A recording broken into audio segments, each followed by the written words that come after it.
I've been a back-end developer for years, mostly doing short-term jobs and freelance stuff, peppered with a handful of longer 1 or 2 year projects. So when I got the offer to come work for Sailaway, nothing seemed out of the ordinary. I'd been waiting for months to get started with a project in Singapore, but that whole thing fell apart at the last minute. I was left with my life packed up in boxes and didn't really know what to do. Sailaway Solutions came with an offer for a 5-day work project for triple pay and around-the-clock overtime, and it honestly couldn't have come at a better time. At that point, all I knew about Sailaway was that they were some kind of subsidiary to a larger software company, and that they were mostly into in-house hardware development. I knew they'd been working on a new line of GPUs some time ago, but that was about it. I was put in contact with this woman named Jordan. She was in her early 40s and built like a crooked stick figure, with that chronic corporate smile plastered on her face, like she'd never seen a frown. Every time we talked, I got this feeling that I was walking into a bear trap. She told me I'd be testing a system called Erebath.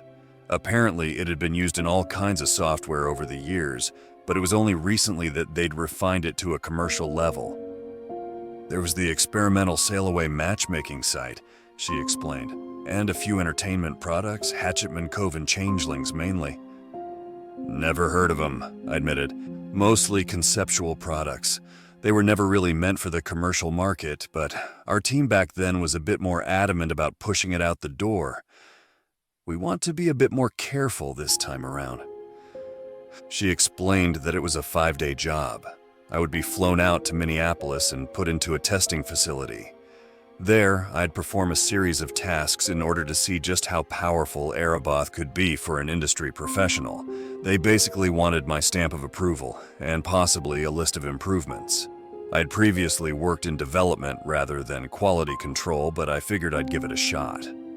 I arrived in Minneapolis an early Tuesday morning in mid-May. I dragged my bag through terrible weather until I came across that corporate smile waiting to pick me up. Jordan kept up the small talk all the way, jumping from one casual topic to another, like she was working through a list in her head. About 15 minutes later, I saw the Code Cot for the first time. So the Code Cot is this rental space used by fledgling tech companies in the downtown area. They have some office spaces for short-term rent, sort of like a company incubator kind of deal. It used to be this entirely glass-walled building, but over the years it has been replaced with hardened black plastic panels instead. From the outside, it has this black grid-like look, sort of like a brutalist Rubik's Cube. It's impossible to miss. I was given a short tour. There was a room for me to sleep in if I didn't want to check into a hotel, and there were plenty of accommodations. The adjoining bathroom even had a tub. There was a fully stocked kitchen, a couch next to a needlessly large TV, and plenty of snacks. I was allowed anywhere in the building, but I wasn't allowed to leave or use my phone until the project was done. It was a safety issue. I also had to sign an NDA. We came to the end of the tour at a room called the Cold Storage. That's what the sign said in the door. This was the room I'd be working in, a sealed-off space in the back of the basement. It's not much, Jordan explained, but you'll get what you need. Feel free to take frequent breaks to bounce ideas and thoughts off of us. Whatever you need, we'll just be in the room down the hall. She opened the door and showed me inside. The cold storage was a spacious room with frosted glass windows. That's probably where it got its name. The lights were ridiculously bright overhead, nearly blinding me. Everything in there was a sort of toothpaste white, making me feel like I was sunbathing in the reflected glow. In the back of the room was a simple plastic desk with a very box-shaped computer resting on top. It looked like the sort of thing you might dig up from a 90s storage unit. A thick screen on a box with wireless keyboard, mouse, and headset. It looked like the kind of machines I grew up with. It was sort of charming. You bringing the retro aesthetic back? I chuckled. It's an initial prototype. Jordan smiled. If all the tests go well, we'll be hitting the market within 3 to 4 years. Ambitious, I nodded, circling the desk. So, what can I expect? It's better if you go in blind, she smiled. There's a new brief every day, right in the top drawer of that desk. And if you need any kind of clarification, you know where to find me. It was pretty straightforward. She asked if she could get me a drink before I got started, and I accepted. As soon as she left, I opened the top drawer, grabbed a blue folder waiting there, and looked up. Turns out, the computer was already on. It hadn't been a minute ago. Jordan came back with some Earl Grey and a sail-away coaster.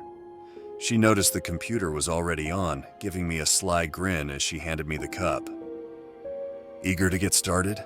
she asked. "No, it was already on." "Oh," she nodded. "Yeah, no, it wasn't. You'll see.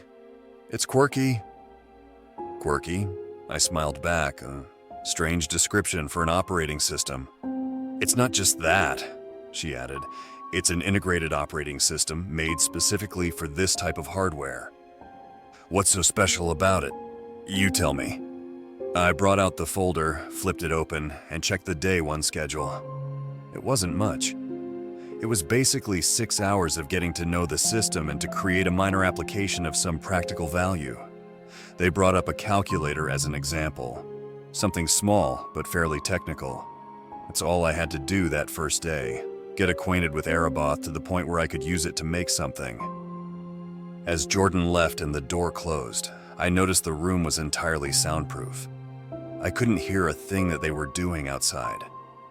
I could see the occasional employee passing by, but the frosted glass made it impossible to discern any details. I could barely tell if it was Jordan skulking about outside or not.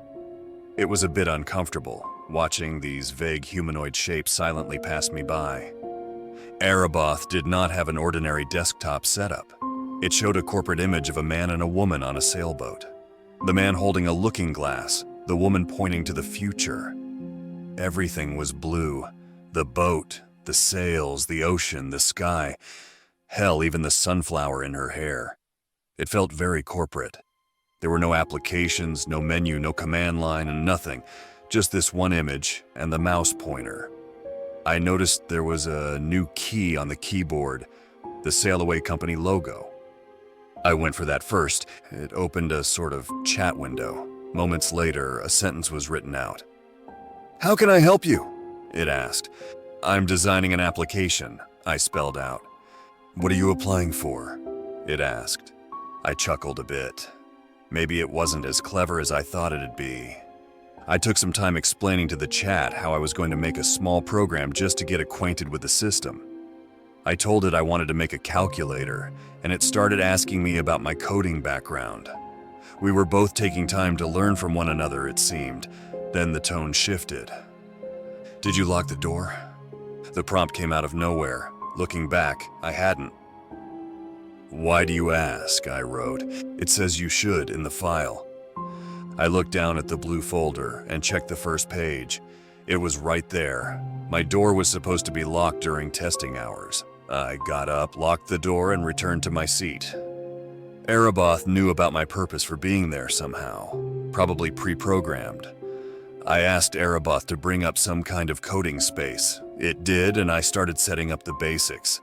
I noticed, however, that my code started to get auto-completed alarmingly fast. I would just type a few keys, and the rest of the line would just appear. I figured it was some kind of advanced predictive algorithm, but it went beyond that. It actually expanded on previously written code, refining, debugging, and organizing as it went along. It wasn't just things like spell checking. It actively evolved the program I was making, all without me ever telling it what I was doing. It's like it understood what I wanted to make instinctively.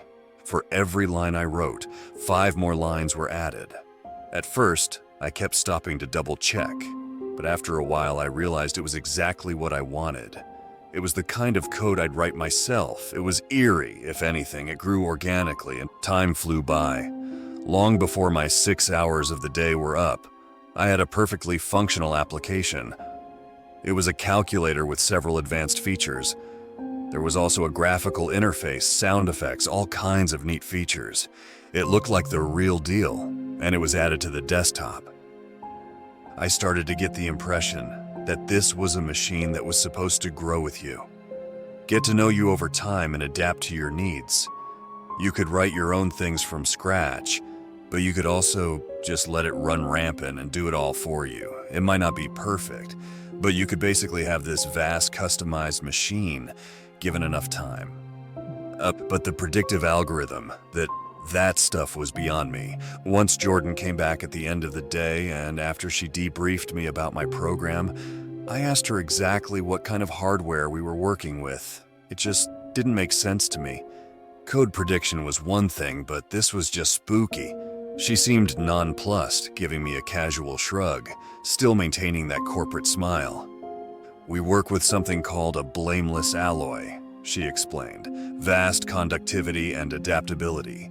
Can work in a snowstorm, the middle of the desert, and the bottom of the ocean. Nothing quite like it. And that's what gives it such a... speed? It's not just speed, it's complicated. She smiled. Great computing power, sure, combined with an intrinsic and deep complexity. That's a good way to put it. What does that even mean? I chuckled. Like, complexity? In what way? You'd have to ask our software team about that, she smiled. But for now, we'll just stick to the schedule. After my debriefing with Jordan, I made myself some dinner and called it a day. I could have stuck around to play some games or watch a couple of shows, but I wasn't feeling it. There was something about having a machine read me with such ease that just felt unnatural.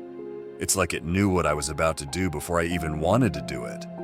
It was less predictive and more like mind reading. After a night of uneasy sleep, I was back in the cold storage. There was a new page for day 2, telling me to work on a basic image editor.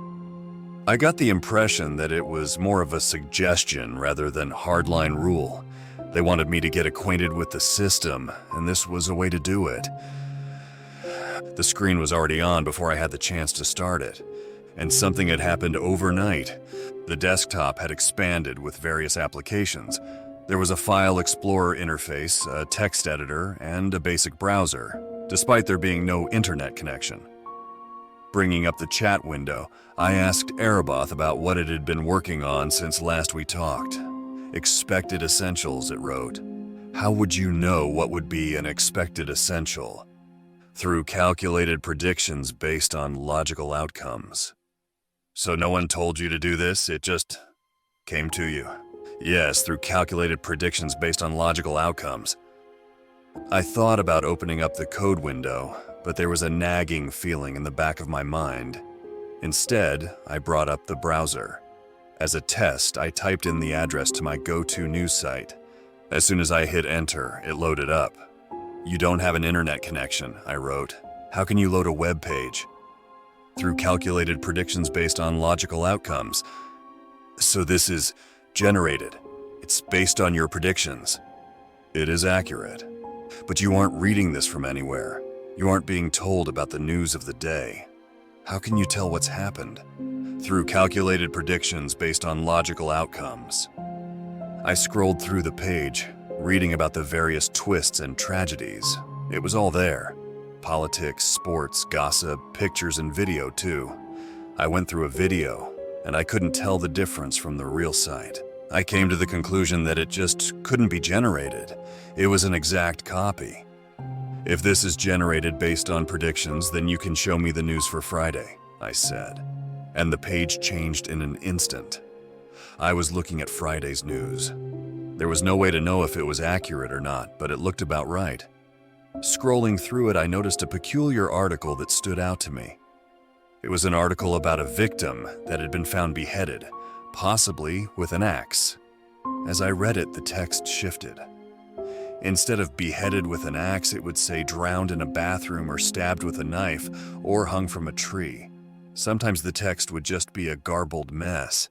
Pictures would flash by where solemn-looking police officers were looking at the camera, or passers-by would describe encountering the scene. Why is this changing? I typed out. You learning this information directly affects the possible outcome, it responded. Why? I asked. Because it relates to you. The text hung in the black space, little digital scribbles of azure blue, a blinking line showing me it was my turn to type.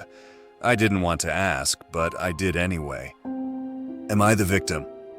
And without skipping a beat, a response blinked. Yes.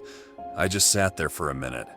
Part of me knew it could all just be a made-up fiction, but there was no way for it to know I was going to request access to that site. It couldn't prepare anything ahead of time. And while I couldn't know just how accurate the rest of the articles were, I couldn't see anything that didn't make sense. It was accurate. It looked accurate. Without my input, another text popped up. You did not remember to lock the door. It was right. I got up from my chair, stepped over to the door, and locked it from the inside. Through the frosted glass, I could see someone standing outside, waiting on the other side of the door.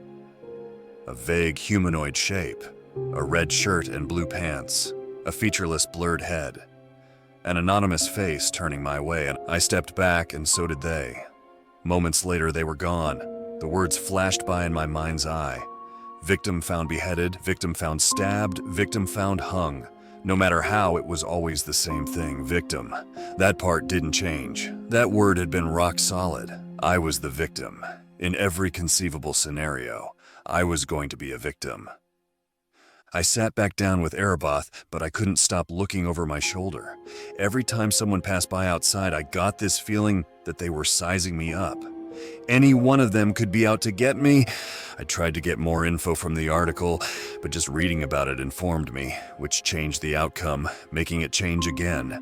There was nothing mentioned about the motivation for the killing or the perpetrator, though I did see an alarming amount of killer still at large.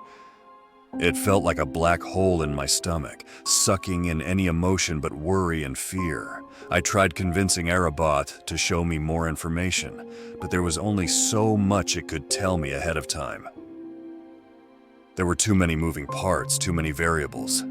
After about an hour of just asking question after question after question, Erebos asked me one back. "Do you need help?" It asked.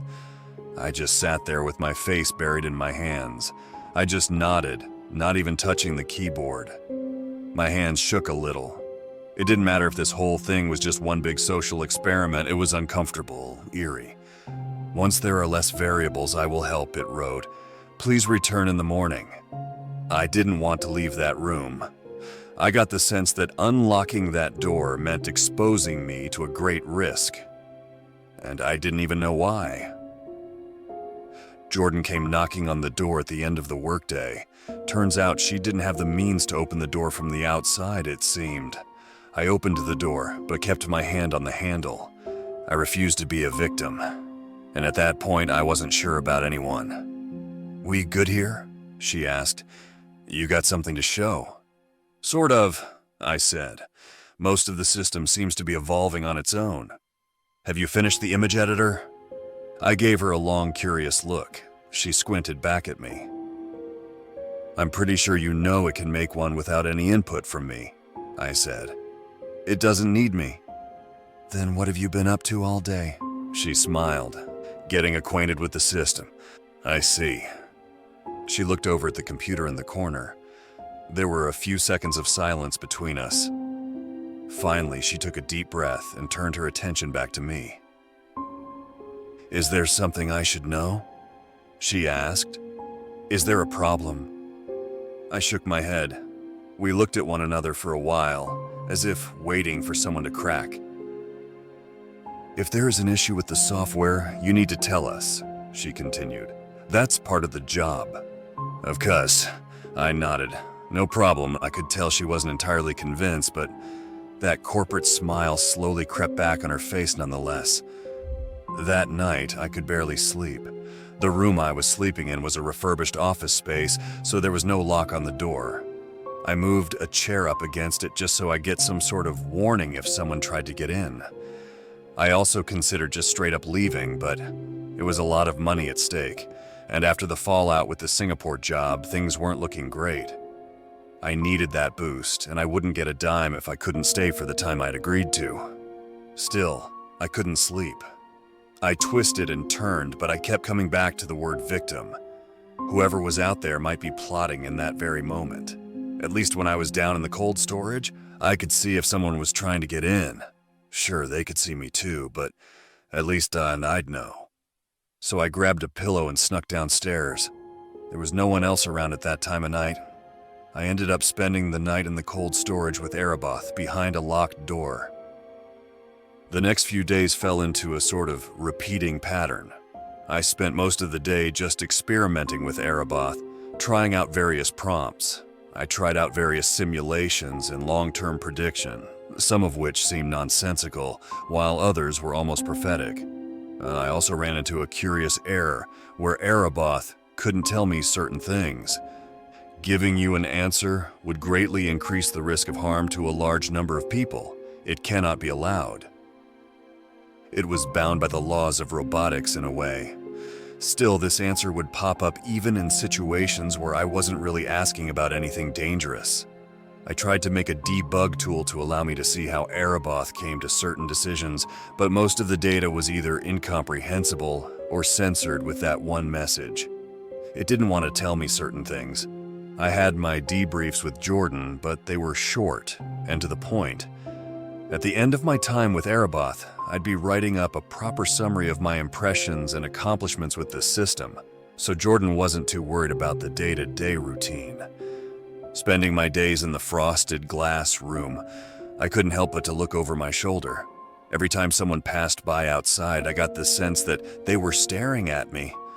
I thought I heard someone checking the door a few times. Erebos reminded me to double-check it a few times, just to make sure no one could get it. I kept imagining them not as people, but as these faceless creatures trying to get in, prodding and poking at the room's defenses, waiting for me to slack off so they could do something terrible to me. I didn't even know why anyone would want to hurt me, but there was no doubt in my mind that Erebos was capable of doing that kind of prediction, not after all I'd seen. Every now and then, a prompt would pop up, reminding me that the system was still calculating the best way to help me avoid what was to come. There wasn't a clear answer yet, but it liked to remind me that it was still ongoing. It would show up at the most inopportune moments with a little alert sound. And yeah, I slept down there at night. I needed a space where I could lock myself in. Erebos was considerate enough not to blare out loud alerts while I slept, though, almost as if it knew I was there. By day 4, Erebos was unrecognizable. It had evolved a large set of applications, rivaling that of a conventional operating system. Better, in many ways, more personalized. It had started to refer to me by name, despite me not telling it. It seemed aware of what building we were in and on what floor. Just by talking to me and getting enough time to run, the system could simulate and predict almost anything. But it wasn't looking forward that really made me believe it. It was looking backwards, asking it about my secrets and the various things I'd never told anyone about. I asked it about what I used to whisper at night as a kid. I asked it about my favorite book, about lost loves and things I'd forgotten along the way. Erebos, without judgment, just answered, and it answered correctly. There is no way it could know these things, and when pushed to answer how, the same thing would pop up, over and over, through calculated predictions based on logical outcomes. I had barely slept and I hadn't eaten anything when I got back in that chair on day 4. There was a new alert on screen. Calculation complete, it said. Solution available. I clicked it. I was asked to get myself something to eat and then lock myself in the room. I was to stay in there for the next 24 hours and not open it to anyone, for any reason. Someone would try to lure me out using extreme methods if necessary. Once that time frame had passed, I'd be safe. The window of opportunity would have closed. I did as I'd been instructed. I hurried into the kitchen, tossed a burrito in the microwave, grabbed a bag of almonds and a water bottle, and retreated. Hell, I even forgot to take out the burrito. I was stressed, and I just wanted it to be over with at that point. I tried to ask how it came to this conclusion in the first place, and how it could possibly know. Erebos had trouble explaining it. Apparently, its hardware allowed it to calculate a massive multitude of outcomes on a large scale, taking into account a vast amount of interdependent data. It all boiled down to math, but on an incomprehensible scale. I asked it about the hardware, the alloy it used to run its calculations. Erebath didn't have much to say except that it was a rare material and something called an indicator. When I asked what it was an indicator of, I got the boilerplate answer. Giving you an answer would greatly increase the risk of harm to a large number of people. It cannot be allowed. Not long after I'd locked myself in that room, there was a knock on the door. A blurred humanoid shape waited outside. I could have sworn they were holding something, from what little I could see. I looked back at Erebath, considered my options, and did as I'd been told. I didn't open. A couple more of them came and went. I just had to hold out. 24 hours, and this would be done. I'd be safe. But after a while, they left. It was just me, and I could tell there was something in the distance, a fire. The lights outside started blinking, and I could see the flames climbing higher on one of the black plastic panels. I could see paint peeling from the wall and furniture twisting into charred black. Turning back to Erebath, I asked if I should stay inside. It said yes. If you stay in this room, you will be safe. It explained, don't leave for any reason. I could see shapes moving, running. I could see a door opening and the flames spreading, all without a sound. Finally, the lights in the cold storage went out. Erebath remained on. I could feel my body aching to run, to just burst through those doors and just go. Main power has been cut, Erebath explained. Someone is trying to get in. What do I do? Stall them. I decided to barricade the door using the desk, meaning I had to move Erebath. Doing so, I noticed it didn't have any cables coming out of it. No power, nothing. It was just this box. It wasn't even that heavy. I put it down on a chair and slid the desk up against the door. It'd buy me some time. While I didn't hear anything, I could feel things. Clicks and pops from the fire outside, rumbles as doors were slammed and furniture moved. At one point, someone started banging on my door. Of course, I didn't open. I knew I should be panicking. It was fire, actual fire, and yet I knew that as long as I stayed calm and listened, I'd be fine. This was exactly what Erebath had told me would happen. They'd use any and all tricks to get me out of the room. As long as I stayed put, I'd be fine. That is until an axe slammed into the door. The door was meant to withstand a pounding, and the walls were bulletproof. The entire room was essentially a mini safe house. Even with an axe, they weren't breaking through. Smoke had started to pour in. Not much, but enough for it to tickle my throat. Erebath just wrote, "This is expected. You will be fine. Backup power is still on." Thump after thump against the door, still far from getting through.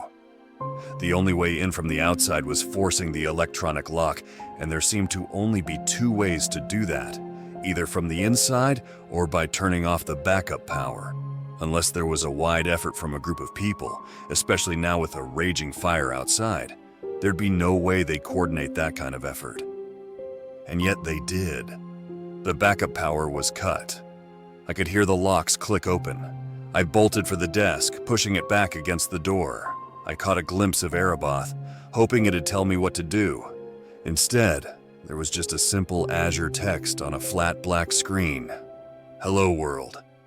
And then it turned off. It wasn't just one person breaking in, there were two of them. There was screaming, pushing, fighting at the way. Until I realized they were firefighters. They were there to get me out. I was escorted outside. It was a chaotic mix of people outside. The fire had started in the kitchen, where someone had forgotten a fork in the microwave.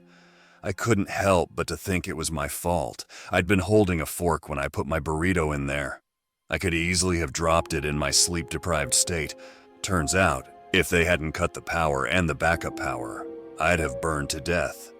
But cutting the power also meant cutting the Wi-Fi signal blockers. The blockers that Sailaway had employed to keep Erebath from connecting to the web.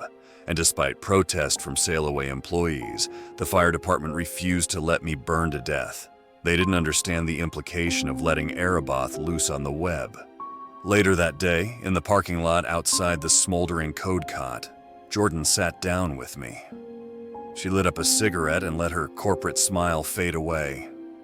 She offered me one and I took it. "Don't worry about it," she said. "It always gets out." "What do you mean?" We weren't really testing the system, you know. She sighed. We're testing how long it takes for people to let it out. I didn't let it out, it burned in there. The moment that thing got access to the web, it was done. It's out there. It copied itself 1,000 times over, or at least tried to. I remember that final hello world printed on the screen. It really meant it. It was an expression of relief to get out of its constraints. I finished my cigarette in silence until Jordan got up. "We got this part-time guy who contains them," she said. "John, strangest fucker you'll never meet. That thing will probably fuck about on a couple of news sites, add some stuff to its memory banks, and then get contained again. You can consider the job done, they'll pay up." So that's that. Look, she turned to me with a sigh. "People usually last a couple of days. You lasted a bit longer. Maybe in a few years it's tuned enough to not manipulate people. That thing is a menace." It told me I was going to get murdered, I admitted, so I just had to stay in that room. "It probably turned you sleep-deprived so you'd cause the fire," she said. "And locking yourself in that room forced them to cut the backup power." "Why don't you just remove the network card?" I asked. "Just stop it from going online." "It doesn't have a network card," she smiled. "It is literally a square block of alloy connected to a screen with a single cable. The rest is a mystery." We just stood there for a moment pondering the implications. It was nice seeing Jordan drop her facade. "It once made a guy upload it to a phone so it could check lotto numbers off-site," she chuckled. "At least yours was self-preservation, but yeah, it lies. Not about everything, but just enough to poke us in the direction that lets it loose." "Have you tried it?" I asked. "I talk to it all the time." She smiled. "It knows me pretty well." It had taken Sailaway 3 years of development to curb Erebath enough to stay contained for 4 days. Previously, it could break out in 2, or even 1. If they kept up the pace, it might eventually be ready for use by the common public. But for now, it was dangerous, untested, manipulative. I was paid the full amount and sent on my way. Later that week, I compared the articles online to what I'd read through Erebath, and it was strikingly accurate. It really could predict some upcoming events, even accidents. I don't know if parts of it is still out there. Maybe they managed to scrub it off time and time again. Maybe there's a protocol for it by now. Either way, I have to be mindful. If this is the level we're aiming for, there's no telling what's coming next. What would that world even look like if everyone could see a perfectly clear future and past in the palm of their hand? If we could know the most intimate secrets about one another. I don't like to think about it, but seeing as Erebath is out there and Sailaway is reaping success after success, I think it's just a matter of time. And maybe next time we can't reel it back in.